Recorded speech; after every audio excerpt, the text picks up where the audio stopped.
इथे ज्यावेळी मला सांगितलं असा कार्यक्रम आहे, तर त्यावेळी मला पण असं वाटलं की कार्यक्रम म्हणजे त्याचे एक उद्घाटन असतं. तर बरोबर असावं म्हणून मी ही घंटा घेऊन आलो वरती येता. पण इथं आल्यानंतर मग अशी गोंधळ लक्षात आला.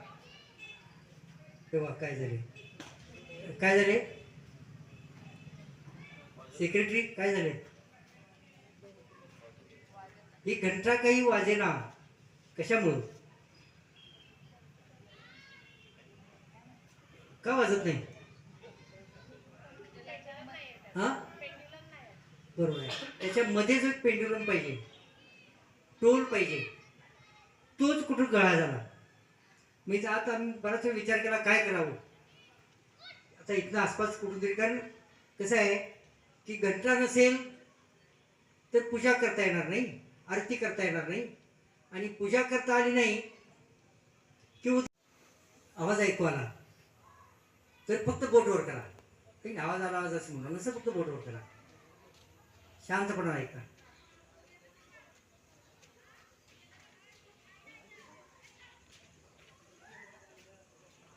आपल्या मनात जर आपल्या मनात जर श्रद्धा असेल तर आपल्याला आवाज ऐकवायला पाहिजे. आले का आवाज ऐकू कुणाला?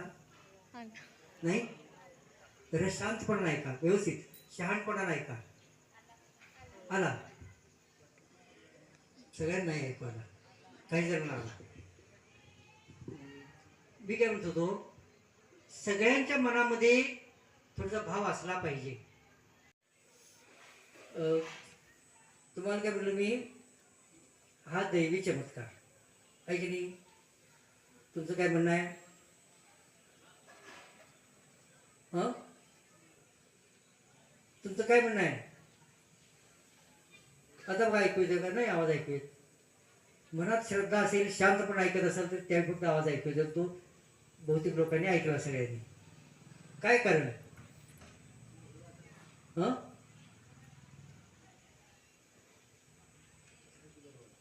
काय म्हणताय?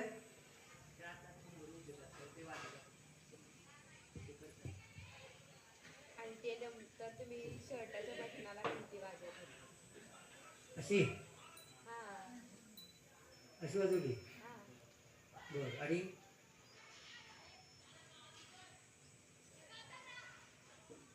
बोला, विषय आहे ना चमत्कारामागील विज्ञान. पण सगळ्या चमत्काराला विज्ञान सांगता येणार नाही. काही वेळा आपण आपल्या श्रद्धेच्या जोरावरती काही चमत्कार करू शकतो. काही असं म्हणता येईल का? नाही, नाही म्हणता येणार. म्हणता येईल, काहीतरी बोला की. श्रद्धेच्या जोरावर चमत्कार करता येतील काय? होय किंवा नाही? काहीतरी उत्तर यायला पाहिजे. हं, करता येणं शक्य आहे. हा तुमच्या समोर झाला तो प्रयोग आता बघितला की आपण. एकदा येतो मी तो वाजवलं, पण इकडं तर माझा हात लांब होता खरं, म्हणजे एवढ्या, आणि तरी आवाज ऐकू येत होता. बघा बरं. नाही म्हणजे श्रद्धातून झाली नाही तयार, आपलं मन एकाग्र झालं नाही. हा, असं असं हलवलं, असं हलवलं की आवाज येतो, असं हलवलं की आवाज येत नाही. असं हलवायला पाहिजे त्याला. असं हलवलं की आवाज येतो.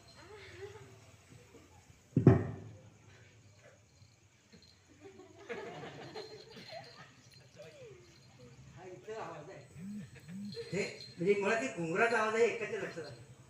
इतर कोणी काय ते बघायचं मी बसलो होतो जात तिथं इतर.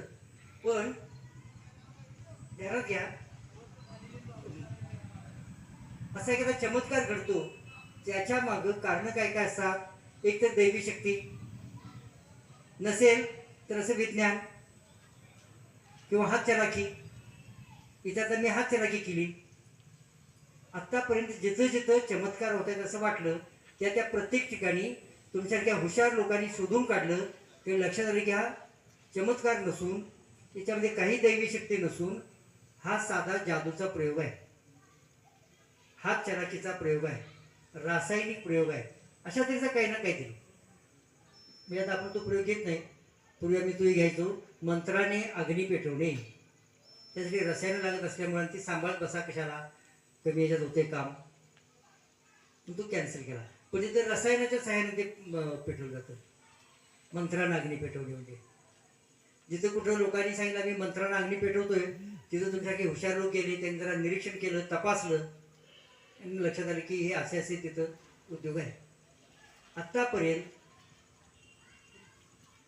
दैवी शक्ती असल्याने चमत्कार करता येईल, दैवी शक्तीच्या सहाय्याने मी चमत्कार करतो किंवा दैवी शक्तीच्या सहाय्याने चमत्कार करता येतात असं म्हणणारा माणूस भेटला नाही. म्हणजे माणसं भेटली भरपूर, आम्ही चमत्कार करतोय, इथे चमत्कार बघितला, तिथे चमत्कार बघितला, पूर्वी चमत्कार होत होता. पण त्यासाठी महाराष्ट्र अंधश्रद्धा निर्मूलन समितीनं 25 लाखाचं बक्षीस ठेवलेलं आहे. चमत्कार करून दाखवायचा, 25 लाख घेऊन जायचे. कुणीही तिथं येत नाही. पूर्वी 1 लाखाचं बक्षीस होतं, कधी 30-40 वर्षापूर्वी. आता त्याचे 25 लाख करत आणले, कुणी येत नाही. आणखी खूप गोष्टी आहेत त्यात, मी तुम्हाला सांगणार आहे. जसं मी तुम्हाला असं म्हणणार की अंगात घेणे, अंगात येणे, देवबिव, अंगात देवबिव काही येत नसतो. भूत लागणे, भूतभीत काय भानगड जगात असत नाही. कोण दाखवतो म्हणलं भूत, भूताच्या सहाय्याने काही प्रयोग करून दाखवतो म्हणला, 25 लाख घेऊन जायचे. मंत्र तंत्र नाही, काही त्यात काडीची शक्ती नसते. कुठल्याही मंत्रात काडी इतकी शक्ती नसते.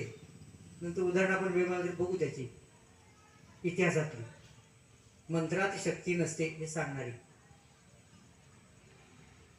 किंवा भविष्य सांगणारे ज्योतिषी नाही.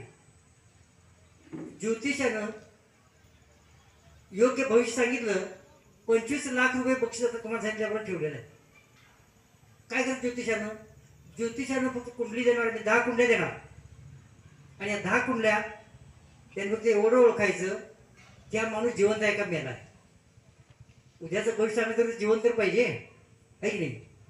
समजा त्यांना सांगितलं की ह्याला 2 दिवसानंतर लॉटरीचं तिकीट लागणार आहे 1 कोटीचं, आणि आम्ही त्यांना म्हटलं ही कुंडली तुम्ही सांगायला आहे, तो माणूस मेला गेल्या वर्षी, त्याला तर कसं लागणार आहे की नाही. म्हणजे तो माणूस जिवंत आहे का मेला ते तर कळलं पाहिजे. ज्योतिषाला ते कळत नाही. 10 कुंडल्या दिल्यानंतर कळत असेल तर त्याला 25 लाखाचं बक्षीस आहे. तेवढं ते नाही कळत, ठीक आहे. मुलगा आहे का मुलगी कळलं पाहिजे. समजा एखादी कुंडली दिली, ही खूप सुंदर मुलगी आहे, हुशार आहे, चांगले मार्क मिळवणार आहे, तिचं लग्न होईल, तिला तसाच हुशार चांगला सुंदर मुलगा मिळणार आहे, नवरा तो लाडात ठेवणार आहे, सगळं भविष्य सांगितलं. 2 वर्षानंतर तिला मूल होणार आहे, पण त्याला सिझरिंग करावं लागेल, काळजी करू नका. ज्योतिषानं सांगितलं. आम्ही कुंडली दाखवली, म्हटलं बाबा ही कुंडली मुलीची नाही आहे, मुलाची आहे. आता त्या मुलाला दुसरा मुलगा नवरा कसा करायचा सांगा, त्याचं सिझरिंग करणार कसं, त्याला मूल होणार कसं. म्हणजे ज्योतिषालाही कळलं पाहिजे मुलगा आहे का मुलगी आहे, कळत नाही. कळत असेल 25 लाख रुपये घेऊन जायचे. वास्तुशास्त्राची परिस्थितीच आहे. कोणाचे वास्तुशास्त्री काय सांगतात, हा बंगला बांधलाय ना आता तुम्ही,